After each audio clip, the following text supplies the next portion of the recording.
Sa ilalim ng matinding sikat ng araw sa isang tanghaling tila payapa, ang buhay ni Eliza ay marahas na binago ng kalagkarin siya ng isang tiwaling pulis sa isang maelstrom ng karahasan at madilim na konspirasyon. Ang kanyang sinapit ay nakuna ng video ng mga taong bayan. Ngunit ang lumitaw pagkatapos nito ay mas nakakakilabot. Isang malaking lihim na gagawin siyang pangunahing target. Tanghali na noon, at ang buong Maynila ay tila niluluto sa nagbabagang sikat ng araw. Ngunit para kay Eliza, ang init na iyon ay nagsisilbing enerhiya na bumubuhay sa kanyang diwa. Ang kanyang dilaw na scooter ay matatag na humaharurot sa siksikang daloy ng trapiko sa Quiapo. Hinahati ang hangin gamit ang pamilyar na ugong ng makina nito. Ang suot niyang dilaw na sando na masikip ay dumidikit sa kanyang balat na kumikinang sa manipis na pawis, habang ang kanyang maikling maong na palda ay sumasabay sa ihip ng hangin sa bawat pagkakataon. Tinatahak ni Eliza ang paglalakbay na iyon ng may determinasyon ng isang babaeng alam ang kanyang dapat gawin. Ang pagsundo sa kanyang lola sa palengke ay naging isang ritual na niya tuwing tanghali. Sa makipot at madalas na traffic ng mga kalsada ng Maynila, sanay na siyang imaneho ng maliksi ang kanyang scooter.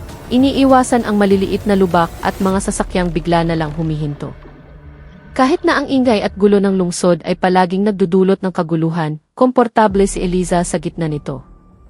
Para sa kanya, ang tunog ng mga busina, ang sigaw ng mga sidewalk vendor, at ang walang tiyak na ritmo ng mga sasakyan ay bahagi ng buhay na kanyang kinagisnan mula pagkabata. Ang hanging humahampas sa kanyang mukha ay nagdadala ng amoy ng mainit na aspalto na maihalong bango ng mga pagkaing kalye mula sa palengke, isaw, kwek-kwek, at ang matamis na amoy ng banana cue. Isang kombinasyon na nagpapaalala sa kanya na ang araw na ito ay marahil magiging katulad lang ng mga nakaraang araw, payapa at walang anumang sorpresa. Subalit sa kaibuturan ng kanyang puso, palaging may itinatagong matalas na kutob si Eliza. Sa tuwing nagmamaneho siyang mag-isa sa tanghali, palaging mayroong isang malabong pakiramdam na may maaaring magbago ng walang babala. Hindi niya alam kung ito ay dahil sa mahirap na karanasan sa buhay o isang mas malalim na likas na pakiramdam, ngunit si Eliza ay laging alerto sa maliliit na detalye sa kanyang paligid. Ang mga taong masyadong matagal na nakatayo sa kanto, ang isang itim na sasakyan na walang plaka, o ang mga tingin na sumusunod sa kanya ng mas matagal kaysa sa karaniwan. Sa kabila nito, ipinagpatuloy niya ang kanyang paglalakbay ng may taas noo, tumatangging hayaan ang takot na sakupin ang kanyang buhay. Nang pumasok ang kanyang dilaw na scooter sa lugar ng palengke, binagala ni Eliza ang takbo at lumingon sa kanan at kaliwa, naghahanap ng puwang para pumarada. Huminga siya ng malalim, nakakaramdam ng ginhawa dahil malapit na niyang makita ang kanyang lola, ang nag-iisang pamilya na mayroon siya sa ngayon. Hindi kailanman inakala ni Eliza na ang simpleng paglalakbay na ito ay magiging simula ng isang malaking pangyayari na babago sa kanyang buhay. Sa likod ng maningning na langit ng tanghaling iyon, isang panganib na pala ang naghihintay sa kanya sa susunod na kanto. Ngunit wala pang alam si Eliza. Nararamdaman lamang niya ang mainit na hangin ng tanghali, na para bang ang mundo ay pumanig pa rin sa kanya, bago ang lahat ay magbago sa loob lamang ng ilang minuto. Pagpasok ni Eliza sa isang interseksyon na karaniwang abala, nagulat siyang makita na bigla itong naging tahimik, na para bang ang lahat ng sasakyan ay sabay-sabay na naglaho. Nang akma niyang bibilisan ang takbo ng kanyang scooter, biglang isang pulis ang tumayo sa gitna ng kalsada na may nakataas na kamay, pinipilit siyang huminto ng biglaan. Mabilis na inapakan ni Eliza ang preno hanggang sa gumawa ng matinis na tunog ang gulong ng scooter. Ang pulis, na kalaunan ay makikilala niya bilang si F. Isa Reyes, ay tumitig sa kanya ng may hindi magandang tingin, puno ng gawa-gawang hinala. May kasamang aruganting tindig, dahan-dahan siyang lumakad patungo kay Eliza. Para siyang isang taong matagal nang naghihintay sa sandaling ito. Nagpakita si Reyes ng isang mabagsik na ekspresyon na masyadong pilit, tulad ng isang aktor na natrap sa isang papel na hindi niya kabisado. Ang kanyang uniforme ay gusot, ang kanyang sombrero ay nakatagilid, at ang matapang na amoy ng sigarilyo ay lumalabas sa kanyang bibig sa tuwing siya'y nagsasalita. Tumayo siya ng napakalapit kay Eliza, sapat na para maramdaman ng sinuman ang pagkailang. Walang nakitang anumang checkpoint si Eliza, walang ibang mga pulis, at walang anumang opisyal na palatandaan ng isang inspeksyon. Ang lahat ay malinaw na senyales na hindi ito isang ordinaryong pagsusuri. Mayroon lamang isang pulis na lumitaw mula sa kung saan at agad siyang hinarang ng walang ibinibigay na makatwirang dahilan. Habang patuloy siyang tinititigan ni Reyes, naramdaman ni Eliza ang isang masamang kutob na gumagapang mula sa kanyang sikmura. Ang tingin ng lalaki ay hindi propesyonal na tingin ng isang taong nagpapatupad ng tungkulin. Ang tingin niya ay mas katulad ng isang taong sumusukat, nag-aabang, at naghahanap ng butas para samantalahin ang sitwasyon. Pagkatapos ay nakita niya kung paano tiningnan ni Reyes ang kanyang dilaw na scooter, ang damit na suot niya, at ang kanyang mukha na puno ng pawis. Na para bang lahat ng iyon ay materyales na maaari niyang gamitin upang lumikha ng isang peking dahilan. Nagsimulang maunawaan ni Eliza ang sitwasyon. Hindi siya pinahinto para sa isang inspeksyon, kundi pinili bilang isang biktima.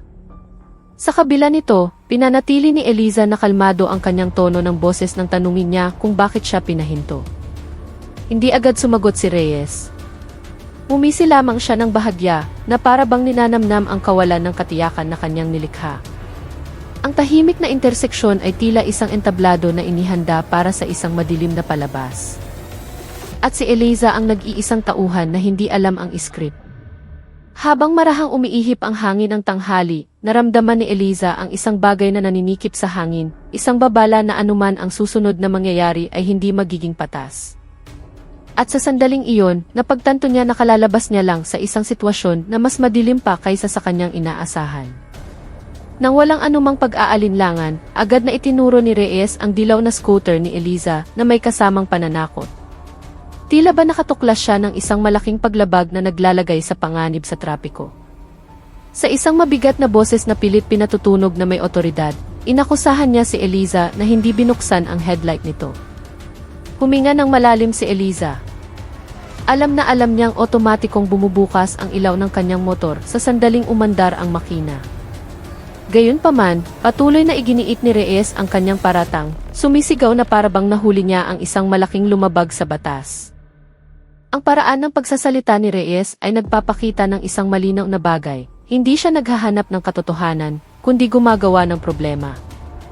Hindi pa doon natapos, hiningi ni Reyes ang mga dokumento ng sasakyan na may magaspang na kilos ng kamay. Inilabas ni Eliza ang mga ito isa-isa ng walang panginginig, ipinapakita ang lahat ng maayos at kumpleto. Ngunit, nang makita ang mga dokumento, isang sulyap lamang ang ibinigay ni Reyes, bago dahan-dahang umiling na may peking ekspresyon. Sinabi niyang mayroong hindi pagkakatugma sa datos, kahit na wala siyang partikular na binanggit. Ang kanyang tono ay mapanghamak, na para bang sinusubukan niyang pilitin si Eliza na makonsensya, kahit walang anumang pagkakamali. Naging mas malinaw na ang akusasyon ay isang dahilan lamang upang simulan ang proseso ng pangingikil. Si Eliza, na sanay nang harapin ang mga paghihirap sa buhay, ay hindi basta-basta sumuko. Tinitigan niya si Reyes nang may matalas na mga mata, ngunit pinanatili pa rin ang magalang na kilos. Sa isang matatag at sinusukat na boses, ipinaliwanag niya na kumpleto ang lahat ng kanyang dokumento, bukas ang ilaw ng kanyang motor, at wala siyang ginawang anumang paglabag sa trapiko. Hindi nagustuhan ni Reyes na sinasagot siya, lalo na ng isang batang babae na naglakas loob na tumitig pabalik ng walang takot. Ang katatagan ni Eliza ay lalo pang nagpasiklab sa galit ni Reyes dahil naramdaman niyang ang kanyang otoridad bilang isang tagapagpatupad ng batas ay hinahamon ng isang taong hindi sumusunod sa maruming laro na kanyang nilikha. Sa isip ni Eliza, nagsimula siyang mapagtanto na ang sitwasyong ito ay hindi tungkol sa mga patakaran, hindi tungkol sa mga paglabag, at lalong hindi tungkol sa kaligtasan sa pagmamaneho. Ito ay tungkol sa ego ng isang tiwaling opisyal na nararamdamang may karapatan siyang apihin ang sinumang gusto niya. Ang paraan ng pagtingin ni Reyes sa kanya, ang paraan ng kanyang paghinga, at maging ang paraan ng paghawak niya sa mga dokumento ni Eliza ay naglalarawan ng isang bagay. Gusto niyang ganap na kontrolin ang sitwasyon. Ang tahimik na kalsada sa kanilang paligid ay nagdagdag sa tensyon, na nagparamdam kay Eliza na siya ay nabitag sa isang maruming laro na hindi niya mapapanalunan sa pamamagitan ng lohika. Gayunpaman, nanatili siyang nakatayo ng tuwid, tumatangging yumuko, at iyon ang lalong nagpagalit kay Reyes. Nang maramdaman niyang hindi pinapansin ang kanyang mga argumento, huminga ng malalim si Reyes, habang tinitingnan si Eliza na may mukhang nagsisimula ng mamula. Lumapit siya ng kaunti, ibinaba ang kanyang boses upang maging mas magaspang at diretsahang binanggit ang tungkol sa isang iareglo. Ang mga salitang iyon ay hindi sinabi bilang isang alok, kundi bilang isang nakatagong banta. Inilapit niya ang kanyang mukha kay Eliza, na para bang sinusubukang sakupin ang personal na espasyo ng babae hanggang sa hindi na ito makahinga ng maluwag. Para kay Reyes, ang paghingi ng pera ay hindi na bago. Ito ay isang madilim na gawain na ginagawa niya sa tuwing makakatagpo siya ng isang biktima na sa tingin niya ay madaling takutin. Ngunit iba si Eliza. Hindi siya nagpakita ng takot tulad ng inaasahan ni Reyes. Sandaling natahimik si Eliza, hindi dahil sa takot, kundi dahil sa pandidiri sa paraan ng pagtatrabaho ni Reyes. Sa ilalim ng nakakapasong sikat ng araw, tinitigan niya ang mga mata ng lalaki nang may katatagan na nagpabigat sa hangin. Sa isang diretsong boses, sinabi niyang hindi siya magbibigay ng kahit isang sentimo dahil wala siyang kasalanan.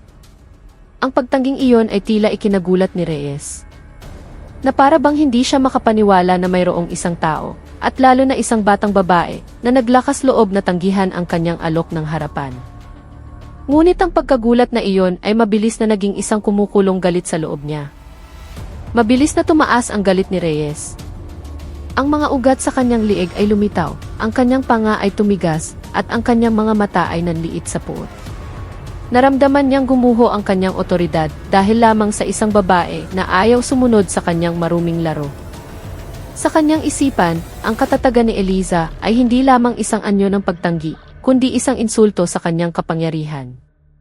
Hindi siya sanay na tinatanggihan, lalo na sa isang sitwasyong tulad nito sa isang tahimik na kalsada na walang saksi na maaaring humamon sa kanya ng direkta. Ang marupok na ego ni Reyes ay nagsimulang magkabitak, at ang mga bitak na iyon ay naging isang baga na nagsunog sa natitirang pasensya niya. Biglang nagbago ang tingin ni Reyes. Kung dati ay tila gusto niya lang mangikil, ngayon ay mayroong isang bagay na mas madilim sa kanyang mga mata. Isang puot na lumago dahil lamang sa kanyang nasaktang dangal. Naramdaman ni Eliza ang pagbabagong iyon na parang isang bagyo na nagsisimulang mabuo sa likod ng isang maaliwalas na ulap. Lumapit pa si Reyes, mabigat at regular ang kanyang paghinga, na nagpapakitang nakapagpasya na siyang kumilos ng lampas sa kanyang otoridad. Sa sandaling iyon, alam ni Eliza na hindi lamang siya tumanggi sa pangingikil, pinasiklab niya ang pinakamarahas na bahagi ng isang tiwaling opisyal na nagtatago sa likod ng isang uniforme. At anuman ang mangyayari pagkatapos nito, napagtanto ni Eliza na hindi niya ito madaling haharapin ng mag-isa. Ang galit ni Reyes ay tuluyan ng sumabog ng walang kontrol.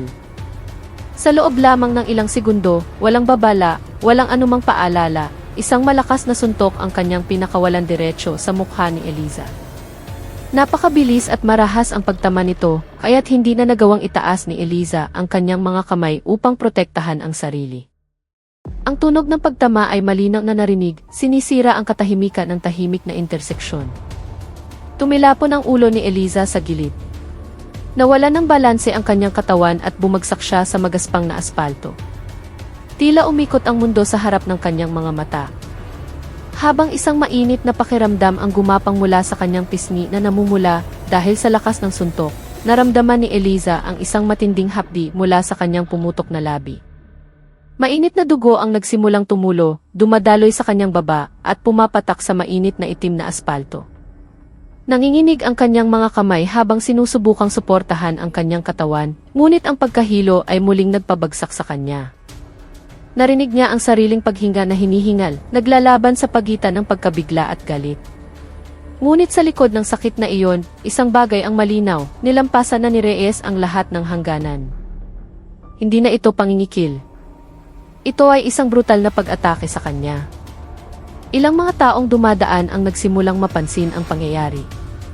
Ang mga hakbang na dati mabilis na lumilipas ay ngayon ay bumagal, puno ng pag-aalinlangan at takot. Mayroong mga natigilan, mayroong mga nagtakip ng bibig upang pigilan ang sigaw, at mayroon ding mga agad na naglabas ng kanilang mga cellphone upang kunan ng video ang nangyayari. Hindi sila nangahas na lumapit dahil ang uniforme ni Reyes ay isang kalasag ng kapangyarihan na nagpapanginig sa kanila. Ngunit ang kanilang likas na pagkatao ay hindi kayang ipagwalang bahala ang karahasang nagaganap sa harap ng kanilang mga mata. Ang sitwasyon na sa simula ay parang isang ordinaryong inspeksyon ay ngayon ay naging isang hindi makontrol na eksena. Samantala, si Reyes ay nakatayo ng tuwid na humihingal. Na para bang ginawa niya lamang ang nararapat. Ang kanyang tingin ay hindi nagpapakita ng anumang pagsisisi. Sa halip, mayroong isang bahagyang kasiyahan sa kanyang mukha. Na para bang ang suntok na iyon ay naging isang paraan upang ilabas ang kanyang nasaktang ego. Si Eliza, na nakahandusay pa rin sa lupa, ay naramdaman na umuugong ang kanyang paligid. Ngunit pinilit niya ang kanyang sarili na magising. Alam niya ang isang bagay, nagsisimula ng mapansin ng mga tao, at ang atensyon na iyon ay maaaring maging kanyang tanging proteksyon sa ngayon. Ngunit alam din niya na para kay Reyes, ang atensyon na iyon ay maaaring mag-udyok ng mas mapanganib na kilos. Dahil ang isang lalaking tulad ni Reyes, kapag hinamon ang kanyang ego, ay hindi kailanman hihinto sa isang suntok lamang. Matapos masiyahan sa pagpapakawala ng isang brutal na suntok, hindi huminto si Reyes. Sa halip, kumilos siya ng mas malayo pa patungo sa isang kabaliwan na hindi kailanman inakala ng sinumang nakakita. Sa isang malaking lakas na tila itinulak ng isang hindi mapigilang galit, hinawakan niya ang dalawang paa ni Eliza. Bago pa man tuluyang makabawi si Eliza mula sa naunang suntok, ang kanyang katawan ay nakaangat na mula sa lupa. Sa isang iglap, nabaligtad ang kanyang posisyon, ulo sa ibaba, paa sa itaas, tulad ng isang walang halagang bagay na ipinaparada. Ang ulo ni Eliza ay ilang sentimetro na lamang ang layo mula sa mainit na aspalto, na nagparamdam sa kanya ng isang tunay na banta sa bawat maliit na kilos. Sinubukan ni Eliza na pumiglas, ngunit ang kanyang katawan na mahina pa at nahihilo ay halos walang nagawa. Ang kanyang hininga ay naputol, ang kanyang paningin ay nanginginig, at ang tunog ng dugo na dumadaloy sa kanyang tainga ay nagtakip sa karamihan ng mga tunog mula sa labas. Ngunit, naririnig pa rin niya ang malakas na tawa ni Reyes. Isang tawa na parang sigaw ng kayabangan. Hindi lamang isang galit na tawa, kundi isang tawa ng isang taong nagpapatunay na ang kapangyarihan sa kanyang mga kamay ay maaaring gamitin ayon sa kanyang kagustuhan. Sa gitna ng kanyang baligtad na posisyon, naramdaman lamang ni Eliza kung paano naging isang walang katapusang bangungot ang mundo sa kanyang paligid. Ang mga taong nanonood ay labis na nagulat. Ang ilan ay mahinang sumigaw, mayroong mga biglang umatras, habang ang iba ay nanginginig habang patuloy na kinukunan ng video ang nakakakilabot na pangyayari. Hindi sila makapaniwala na isang pulis ay maaaring kumilos ng ganoon kalupit sa gitna ng isang pampublikong kalsada. Mayroong mga nagtangkang lumapit ngunit agad ding umatras dahil sa takot sa otoridad ng kulay asul na uniforme na suot ni Reyes. Ang kanilang mga mukha ay puno ng pagkabigla, moral na pagkawasak, at isang pakiramdam ng kawalan ng magawa. Ang eksenang iyon ay hindi na lamang karahasan, ito ay isang anyo ng paglapastangan sa sangkatauhan na totoo at kitang-kita. Ngunit walang pakialam si Reyes. Patuloy siyang tumawa ng malakas na para bang ninanamnam ang bawat segundo ng pagdurusa ni Eliza. Ang tawang iyon ay umalingaw-ngao sa pagitan ng mga gusali sa paligid, tumatama sa mga tainga ng mga taong bayang nanonood ng may takot. Sa posisyon ni Eliza na nakabitin at walang magawa, nais ipakita ni Reyes ang isang bagay, na sa lugar na iyon, sa sandaling iyon, siya ang nag-iisang may kapangyarihan. Nais niyang makita ng lahat, nais niyang malaman nila na ang paglaban sa kanya, ay nangangahulugang paghamon sa isang bagay na mas malaki kaysa sa kanya. Si Eliza ay maaari lamang magkagatlabi, sinusubukang tiisin ang pagkahilo na lalong lumalala habang napagtatanto na ang kilos ni Reyes ay lumampas na sa hangganan ng katinuan ng isang tao. Ang katahimikan na kanina ay bumabalot sa interseksyon ay biglang nabasag ng mga sigaw ng mga residente na hindi makapaniwala sa kanilang nakikita. Ilang mga ina na kalalabas lang mula sa palengke ay nagtakip ng kanilang mga bibig gamit ang kanilang mga kamay. Samantala, ilang mga lalaki na dumadaan ay natigilan lamang, hindi makagalaw. Ang ginawa ni Reyes na pag-angat kay Eliza ng pabaliktad ay hindi lamang nakakagulat, kundi yumanig sa konsensya ng sinumang nakasaksi nito. Ang biglaang reaksyon ay lumitaw hindi dahil sa katapangan, kundi dahil sa matinding pagkabigla sa karahasan na ginawa ng isang taong dapat sana inagpoprotekta. Ang pangyayaring iyon ay agad na nagpabago sa kapaligiran mula sa ordinaryo, tungo sa puno ng takot. Sa gitna ng karamihan, ilang mga tao na noong una inag-aalinlangan ay sa wakas ay naglabas ng kanilang mga cellphone.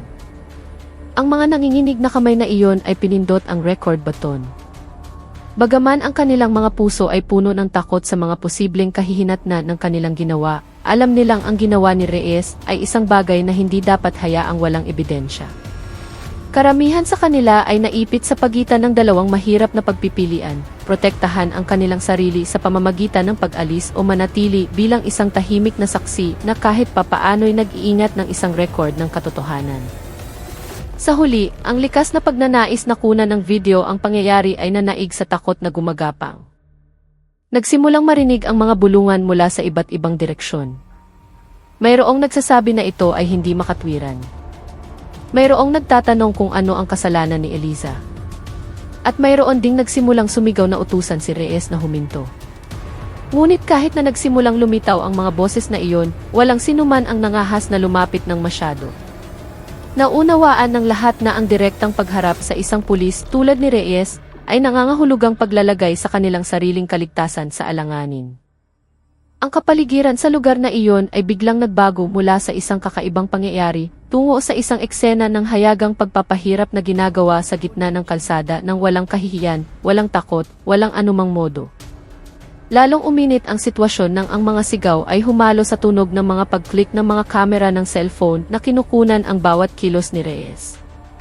Sa wakas ay napagtanto ng mga tao na hindi na ito tungkol sa isang multa o isang illegal na checkpoint. Ito ay isang karumaldumal na gawa ng isang tiwaling opisyal na nawalan ng kontrol sa kanyang sarili. Sa gitna ng takot na iyon, isang bagay ang napakalinaw sa lahat. Ang karahasan na ito ay hindi isang bagay na bigla na lang nangyari. Mayroong isang bagay na mas malaki, mas madilim, at mas masama na nagpapagalaw sa sitwasyong ito. At nang hindi nila namamalayan, ang mga video na kanilang kinunan ay magiging pinto patungo sa isang malaking konspirasyon na matagal nang nakatago sa likod ng asul na uniforme. Sa isang baligtad na posisyon na nagpapahina sa kanya, pinilit ni Eliza ang lahat ng natitirang lakas na mayroon siya upang pumiglas. Ngunit ang malakas na suntok ni Reyes kanina ay nagpagulo sa kanyang balanse at nagpanginig sa kanyang katawan ng walang kontrol. Nanigas ang kanyang mga kalamnan, ngunit walang sapat na lakas upang labanan ang magaspang na pagkakahawak sa kanyang mga bukong-bukong. Sinubukan niyang itiklop ang kanyang katawan, sinusubukang makawala sa pagkakahawak na iyon. Ngunit, lumabo ang kanyang paningin at hinihingal siya. Ang pakiramdam ng pagkahilo na tumatama sa kanyang ulo ay nagpagulo sa koordinasyon ng kanyang katawan. Napagtanto ni Eliza na pisikal siyang talo, ngunit ang kanyang determinasyon na mabuhay ay hindi kailanman nawala. Sa ganitong walang magawang kalagayan, tanging isang pigil na sigaw lamang ang kayang ilabas ni Eliza. Basag ang kanyang boses, naputol dahil sa sakit sa kanyang mukha at sa tensyon sa kanyang leg. Gayunpaman, ang sigaw na iyon ay hindi lamang isang pagpapahayag ng pagdurusa. Ito ay isang tanda na siya ay buhay pa, lumalaban pa, at tumatangging manahimik sa ilalim ng pang-aapi. Sinubukan niyang takpan ang kanyang mukha, gamit ang kanyang kamay habang papalapit ang kanyang ulo sa aspalto. Sinusubukang iwasan ang pagkiskis na maaaring mas makasakit sa kanya. Ngunit, ang hindi balansing posisyon ng kanyang katawan ay nagpahirap sa kanyang mga kamay na gumalaw ng malaya. Maaari lamang siyang umasa na bibitawan siya ni Reyes bago pa man tumama ang kanyang ulo sa matigas na ibabaw ng kalsada. Samantala, tila lalong ninanamnam ni Reyes ang kalupitan na kanyang ginagawa. Iwinasiwas niya ng bahagya ang katawan ni Eliza na nagpalapit sa ulo ni Eliza sa aspalto na para bang ipinagmamalaki ang isang tropeo sa mga taong nanonood. Bawat maliit na kilos mula sa katawan ni Eliza ay naging katatawanan para sa kanya. Ang malakas na tawa ni Reyes ay umalinggaw at sumira sa pakiramdam ng kaligtasan ng sinumang nakarinig. Ang mga taong bayang nanonood ay natigilan lamang. Ang ilan ay pumikit, hindi makatiis na makita ang pagdurusang iyon. Samantala, ang iba ay nagpigil ng hininga dahil napagtanto nilang ang kilos na ito ay lumampas na sa hangganan ng pagkatao.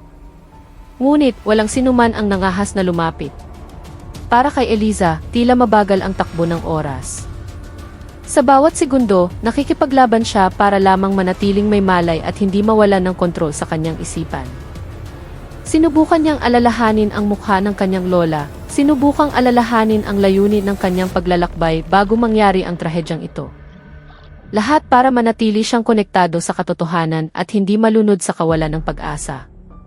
Tumanggi si Eliza na sumuko kahit na halos hindi na tumutugon ang kanyang katawan. Alam niyang hindi ito basta-basta isang biglaang karahasan. Ang nangyayari sa kanya ay mayroong isang bagay na mas madilim, isang bagay na hindi pa niya lubos na naunawaan.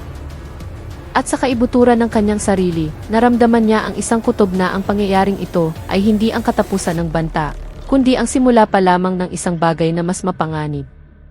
Habang ang mga residente ay nababalot pa rin ang takot at pagkalito, dalawang hindi kilalang lalaki ang biglang lumitaw mula sa direksyon ng sidewalk na dati tila walang tao. Hindi sila mukhang ordinaryong residente.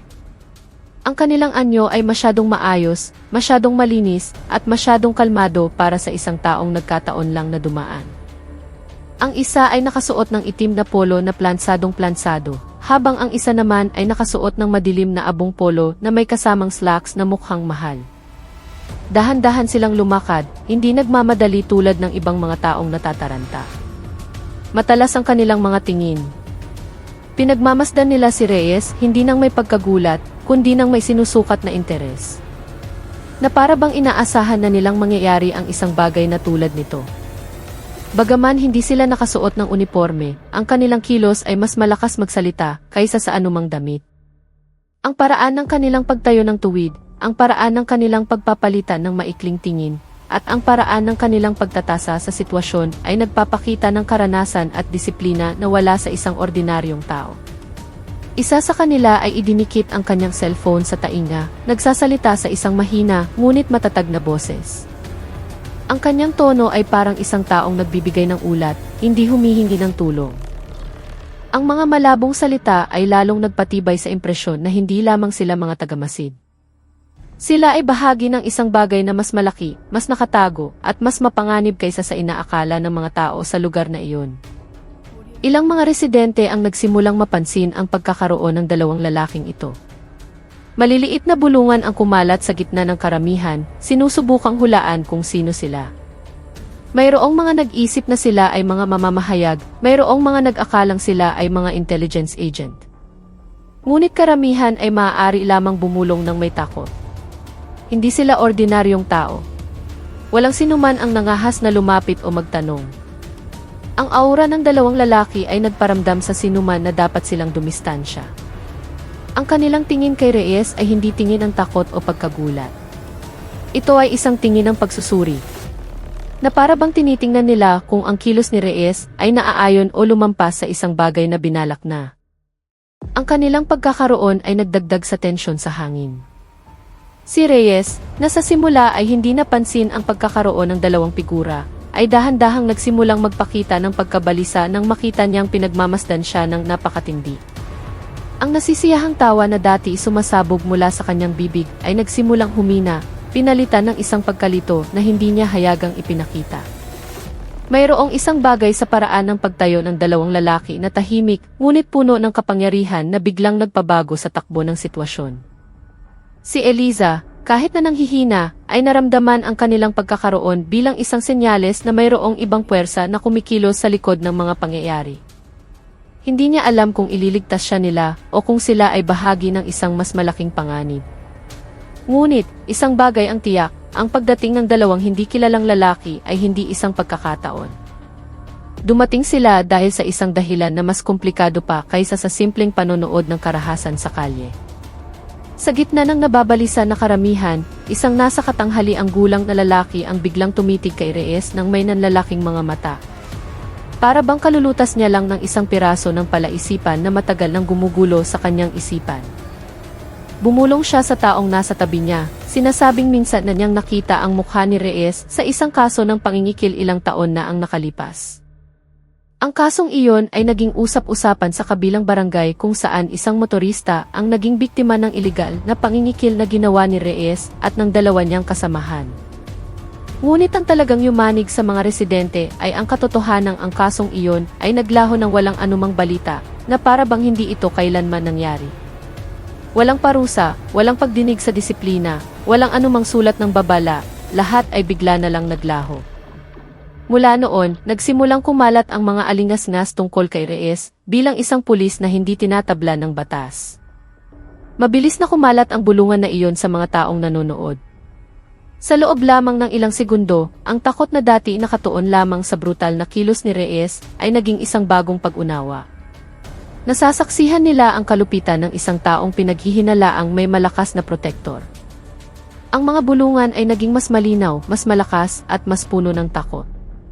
Ilang mga residente na dati may lakas ng loob na mag-record ay nagsimula ng mag-alinlangan na pagtatanto na ang pakikipag-ugnayan kay Reyes ay katumbas ng pagharap sa isang puwersa na mas malaki kaysa sa isang ordinaryong tiwaling opisyal. Ang madilim na aura na bumabalot sa interseksyon ay lalong tumindi. Ang mga usap-usapan tungkol sa protektor ni Reyes ay muling lumitaw.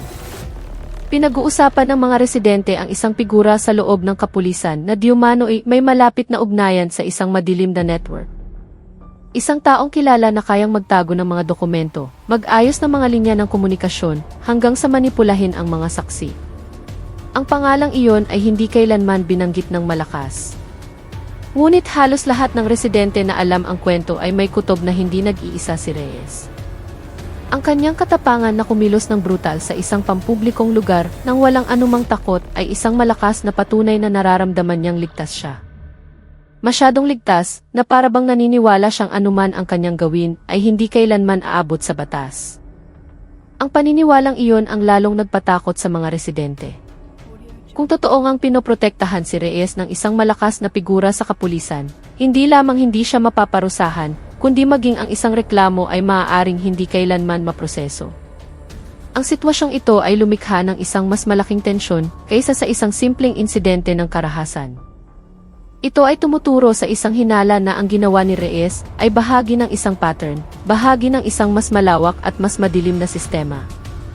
Si Eliza, na nanghihina pa rin, ay naging isang tunay na simbolo kung paano maaaring abusuhin ang kapangyarihan ng walang hangganan. At sa likod ng lahat ng iyon, ang anino ng isang taong may kontrol sa isang madilim na network ay nagsimulang maramdaman ng mas malapit. Isang anino na gaganap ng isang malaking papel sa isang konspirasyon na hindi pa ganap na nabubunyag. Sa ingay ng palengke na nagsisimula ng humina habang papalapit ang tanghali, ang lola ni Eliza, si Lola Flora, ay nakaupo sa isang maliit na bangko habang inaayos ang kanyang natitirang mga paninda. Ang mainit na hangin ay nagdadala ng amoy ng mga nalantang gulay at pawis ng mga tindero. Ngunit ang isipan ng matanda ay nakatuon lamang sa isang bagay, si Eliza. Karaniwan, ang kanyang apo ay dumarating sa tamang oras upang kunin ang mga hindi nabentang paninda. Ngunit ang araw na ito ay tila iba. Mas mabagal ang takbo ng oras kaysa sa dati, at ang mga kulubot sa mukha ni Lola Flora ay lalong lumalalim sa ilalim ng matinding sikat ng araw. Tinitingnan niya ang kalsada ng palengke, umaasang makita ang dilaw na scooter ni Eliza na lumilitao sa gitna ng karamihan. Ngunit ang dumating lamang ay isang pag-aalala na lalong sumisikip sa kanyang dibdib. Lalong lumaki ang pagkabalisa ni Lola Flora ng isang tindero ng prutas na karaniwang abala sa pag-aasikaso sa mga mamimili ay biglang lumapit sa kanya na may maputlang mukha. Hawak niya ang kanyang cellphone na may nanginginig na kamay at sinabing mayroong isang video na biglang naging viral sa maikling panahon. Sa isang nanginginig na boses, inalok niya ang cellphone kay Lola Flora. Sa simula ay tumanggi ang matanda, iniisip na ito ay isang ordinaryong video lamang tungkol sa isang gulo sa lungsod. Ngunit, ang hindi mapakaling ekspresyon ng tindero ng prutas ay nagparamdam sa kanya na hindi ito isang ordinaryong video. Mayroong isang bagay na napakasama. Nang sa wakas ay nasa harap na ng kanyang mga mata ang screen ng cellphone, tila huminto ang mundo. Ang video ay nagpapakita ng isang batang babae na pinahihirapan ng isang pulis. Hindi pa gaanong malinaw ang kanyang mukha, ngunit ang dilaw na scooter sa tabi ng biktima ay masyadong pamilyar para ipagwalang bahala. Natigilan si Lola Flora. Agad niyang tinakpan ang kanyang bibig, sinusubukang pigilan ang isang sigaw na halos sumabog mula sa kanyang lalamunan. Nanginginig ang kanyang katawan. Hindi lamang dahil sa nakitang karahasan sa video, kundi dahil mayroon siyang nakilalang isang bagay na hindi maikakaila. Iyon ang scooter ni Eliza. Ang sasakyan na binili niya ng may hirap at pagod. Ang sasakyan na ipinagmamalaki ng kanyang apo. Sa isang iglap, ang pag-aalala ng lola ay naging isang nakakakilabot na takot. Hinawakan niya ang kanyang dibdib, sinusubukang ayusin ang kanyang hininga na nagsisimula ng maputol. Nagtipon ang ibang mga tindero, sinusubukang pakalmahin siya. Ngunit, walang mga salita ang makakapagpabawas sa takot ng isang lola na nakikita ang kanyang apo na pinahihirapan ng isang taong nakauniporme. Patuloy na umikot ang video sa maliit na screen, ngunit ang epekto nito ay mas malaki pa kaysa sa anumang maiisip. Sa maliit na palengke na iyon, isang masamang balita ang mabilis na kumalat, at alam ni Lola Flora na hindi na magiging pareho ang kanyang buhay. Kinuha niya ang kanyang basket ng paninda na may nanginginig na kamay at naghanda ng umalis. Kahit na hindi niya alam kung saan pupunta, isang bagay lamang ang alam niya, si Eliza ay nasa panganib at bawat segundo ay parang isang bomba na handang sumabog anumang oras. Sa loob lamang ng ilang minuto, ang video ng pagpapahirap na kinunan ng mga residente ay kumalat na parang apoy sa tuyong damuhan. Napuno ang social media ng libu-libong mga repost, galit na komento, at mga hashtag na nananawagan ng katarungan. Ang mga aktivista ng karapatang pantao na karaniwang mabilis kumilos ay agad na tumugon, kinontak ang kanilang mga network, at verify ang katotohanan ng video. Ilang mga independent journalist ay agad ding naghanda ng mga ulat, tinutunton ang pagkakakilanlan ng biktima, at naghahanap ng impormasyon tungkol sa tiwaling pulis na sangkot. Ang alon ng galit ng publiko ay tila kinaladkad ang virtual na mundo sa isang kolektibong galit na hindi mapigilan. Lahat ay gustong malaman ang isang bagay, sino ang babae at bakit kayang kumilos ng isang pulis ng ganoon kalupit. Nagsimulang talakayin ng malalaking social media accounts ang pangyayari. Mayroong mga nag-post ng mabilis na pagsusuri, mayroong mga nagdagdag ng iba pang mga video mula sa ibang anggulo, at mayroon ding mga nag-ugnay sa kaso sa mga nakaraang record ng diumano'y mga paglabag na ginawa ni Reyes. Sa isang iglap, ang impormasyon na dati kumakalat lamang sa mga residente sa paligid ng interseksyon ay naging pambansang usapin na. Nagplano ang mga aktivista na direktang pumunta sa lokasyon, habang sinimulan ng mga independent journalist na alamin kung sino talaga si Reyes at bakit tila napakakumpiyansa niyang gawin ang karahasan ng hayagan. Hanggang sa puntong iyon, naniniwala ang publiko na ang kasong ito ay agad na makakatanggap ng malaking atensyon at ang presyon ng lipunan ay magpipilit na magkaroon ng legal na aksyon. Ngunit nagsimulang mangyari ang mga kakaibang bagay. Ang lahat ng mga video na kumalat sa iba't ibang platform ay biglang naglaho isa-isa. Ang mga post na dati viral at nakatanggap ng libu-libong komento ay biglang hindi na ma-access. Kapag sinubukan ng mga user na buksan ang mga video na iyon, ang lumalabas lamang ay isang mensahe na ang nilalaman ay tinanggal na o hindi magagamit. Hindi lamang iyon, ang mga account na naglakas loob na mag-repost o magbigay ng kritikal na pagsusuri ay nagsimula ring mablock ng misteryoso. Na para bang mayroong isang hindi nakikitang kamay na mabilis na kumikilos upang burahin ang mga bakas ng pangyayari mula sa digital na mundo upang pigilan ang pagkalat ng impormasyon. Ang sitwasyong iyon ay nagdulot ng isang bagong takot sa mga aktivista at mamamahayag na napagtanto na hindi ito basta-basta isang biglaang kilos ng karahasan. Ito ay tila isang organisadong operasyon na kinasasangkutan ng isang puwersa na may malaking access. Isang puwersa na kayang kontrolin ang mga digital platform sa maikling panahon. Nagsimulang bumulong ang mga mamamahayag tungkol sa pagkakaroon ng isang partido na may espesyal na otoridad na nakialam.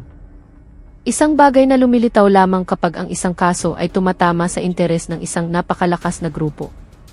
Sa mga screen ng cellphone, ang malawakang pagkawala ng mga video ay nagpatunay na si Eliza ay hindi lamang isang biktima ng pagpapahirap. Siya ay bahagi ng isang bagay na mas madilim. Isang bagay na sinusubukang pagtakpan sa anumang paraan. At para sa maraming tao, kabilang si Eliza na nakikipaglaban pa rin sa lokasyon ng pangyayari, ito ay isang senyales na ang isang malaking laro ay nagsisimula pa lamang. Sa lumalalang kaguluhan, biglang itinigil ng dalawang misteryosong lalaki ang kanilang pagre-record. Ang kanilang mga kilos ay hindi nagmamadali, hindi nerbiyoso, at hindi nagpapakita ng anumang simpatya sa kalagayan ni Eliza. Lumapit sila kay Reyes na may sinusukat na mga hakbang, na para bang bawat kilos ay nakalkula na mula pa sa simula. Ang mga residente na nakakita nito ay agad na naramdaman na mayroong isang bagay na mali. Ang paraan ng paggalaw ng dalawang lalaki ay hindi tulad ng isang saksi o isang tagatulong, kundi tulad ng isang tagapangasiwa na sinusuri ang kilos ng isang nasasakupan. Sa gitna ng matinding sikat ng araw, ang malamig na aura mula sa dalawang lalaki ay mas matindi pa kaysa sa init ng araw. Nang sa wakas ay makalapit na sila, isa sa kanila ay nagbigay ng isang maliit na senyas gamit ang kanyang kamay. Isang banayad na kilos ngunit may malakas na kahulugan. Walang mga salitang malakas na binigkas. Isang mabilis na kilos lamang na kayang basahin ni Reyes. Na para bang ito ay isang direktang utos mula sa isang hindi nakikitang amo. Ang mukha ng lalaki ay nanatiling blanko, ngunit ang kanyang mga mata ay naglalaman ng isang presyon na hindi maaaring baliwalain. Si Reyes, na dati malakas na tumatawa at tila dominante, ay biglang nanigas. Ang tawang iyon ay naglaho, pinalitan ng isang litong ngunit masunuring ekspresyon. Ang isa pang lalaki ay nakatayo lamang na may dalawang kamay sa bulsa ng kanyang pantalon. Pinagmamasdan si Reyes na parang isang taong tinitingnan kung ang isang trabaho ay nagawa ng tama o hindi. Ang maliit na senyas na iyon ay lalong nagpatindi sa sitwasyon. Ang mga residenteng nakasaksi sa pangyayari ay hindi mga hangal. Nakita nilang ang dalawang lalaki ay hindi dumating upang itigil ang karahasan. Sa halip, tila sinusuportahan nila ang brutal na kilos ni Reyes. Nang tumango ng bahagya ang isa sa mga lalaki kay Reyes, agad na naramdaman ng mga residente ang isang moral na presyon na sumisikip sa kanila. Na para bang ang kilos ni Reyes ay hindi isang ligaw na kilos ng isang tiwaling opisyal, kundi bahagi ng isang bagay na mas malaki, mas organisado. Isang maikling katahimikan ang bumalot sa interseksyon bago nagsimulang marinig ang mga nag-aalalang bulungan sa gitna ng karamihan. Natahimik si Reyes ng ilang segundo matapos matanggap ang senyas na iyon. Pagkatapos, dahan-dahan siyang tumango, isang maliit na kilos na nagpapakitang naunawaan niya ang utos na ibinigay. Ang pagtangong iyon ay sapat na upang lalong magpanik ang mga residente. Napagtanto nilang anuman ang susunod na gagawin ni Reyes ay hindi lamang isang pagsabog ng galit, kundi isang pagtatapos na sinang-ayunan ng dalawang misteryosong lalaki. Ilang mga residente ang umatras. Mayroong halos mabitawan ang kanilang mga cellphone dahil sa nanginginig na mga kamay. Sa gitna ng sitwasyong iyon, si Eliza ay nakabitin pa rin sa isang mahinang posisyon, hindi lubos na naunawaan kung ano ang nangyayari.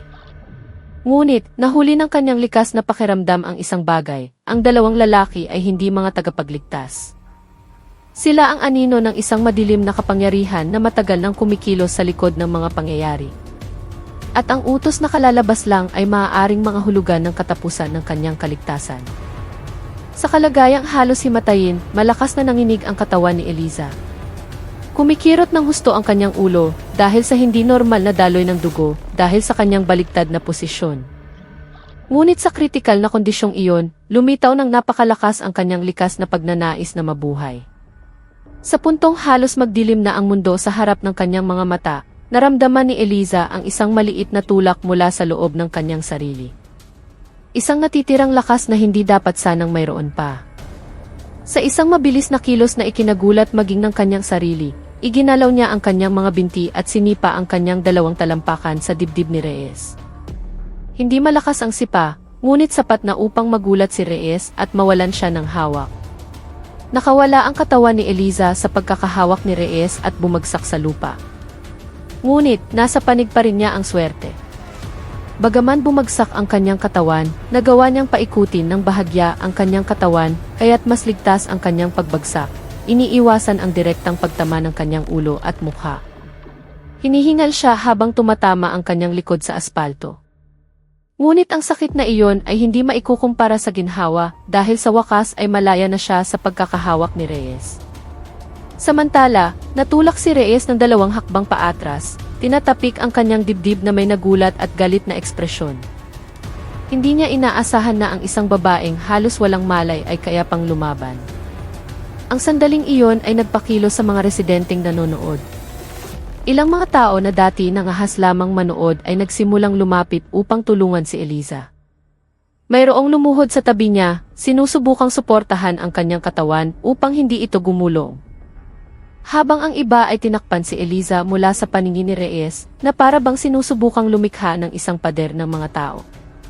Nagsimulang marinig ang mga sigaw na tama na mula sa iba't ibang direksyon. Bagaman ang mga boses na iyon ay mas itinulak ng takot kaysa sa katapangan, kahit papaano ay hindi na nag-iisa si Eliza sa gitna ng kalsada. Sa kauna-unahang pagkakataon, nagpakita ang mga residente ng isang reaksyon na maaaring magpatigil sa karahasan kahit na sa isang sandali lamang. Sa kabilang banda, ang dalawang misteryosong lalaki ay hindi nagpakita ng anumang emosyonal na reaksyon. Umatras lamang sila ng ilang hakbang. Hindi dahil sa takot o pag-aalinlangan, kundi na para bang nagbibigay ng espasyo para sa susunod na mangyayari. Ang kanilang mga kilos ay napakakalkulado na para bang maihinihintay silang isang bagay o isang taong mas mahalaga na lilitaw. Ang kanilang mga tingin ay hindi nakatuon kay Eliza, hindi rin sa mga residente, kundi kay Reyes. Na para bang tinitingnan nila kung kaya pa niyang isagawa ang kanyang tungkulin. Sa tensyong iyon, malinaw na ang tunay na laban ay hindi pa nagsisimula. At para sa lahat ng naroroon, kabilang si Eliza na halos mawala ng malay, ang pagkakaroon ng dalawang lalaking iyon ay nangangahulugang isang mas malaking bagyo ang papalapit. Ang tensyon sa interseksyon ay umabot sa sukdulan nang marinig ang isang mahinang ugong ng makina mula sa direksyon ng pangunahing kalsada. Dahan-dahan, isang itim na SUV na walang plaka, isang sasakyan na kahit sa malayo ay nagpapalabas na ng isang aura ng madilim na otoridad, ang pumasok sa lugar ng pangyayari. Natigilan ang mga residente na para bang isang malaking anino ang gumapang at nilamon ang kanilang katapangan. Huminto ang sasakyan ng may eksaktong katumpakan sa harap ng karamihan na nagpabago sa kapaligiran mula sa magulo tungo sa isang nakakabinging katahimikan.